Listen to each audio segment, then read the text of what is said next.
Is it built on Chromium or? It's built on Chromium. Okay. Of course, we modify Chromium. We rip out some of the things that we don't think are very appropriate. For instance, when you install Chrome, there's a callback to Chrome servers.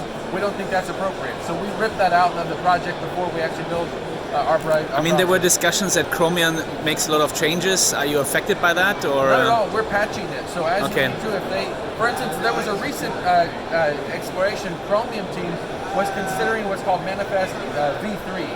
And V3 was going to change the way extensions in the browsers can work. And it was going to heavily impact ad and tracker blocking extensions. The big ones are AdBlock Plus, uBlock Origin. These are browsers, or these are extensions that have massive filter lists, sometimes hundreds of thousands of items that they have to evaluate every time they load a page. Manifest V3, Google was going to limit them to 33,000 only. And we had the AdBlock Plus authors. We had Raymond Hill, who's the author of uBlock Origin. They were all chiming in saying, if you do this, Google, you will break our extensions. We will be irrevocably broken from this. We cannot come back from that. Brave is completely unaffected by this because we aren't beholden to what Google does or what Chromium does. Because you have your browser. Yeah. We patch it entirely. Yeah. We kind of saw this a couple of years ago because many users were saying, why build a browser? That's a lot of debt. Yeah. Why not a technical debt? Why not just build an extension? We know that if we're sitting here on the veneer of Google Chrome as an extension, they can change the foundation at any point and break us. We just pop right off and we won't work anymore. And what's your opinion? Do you think they're going to make the changes, or? Well, they've already chimed in and said, we're going to reevaluate what it is we're doing. There was a lot of backlash from that.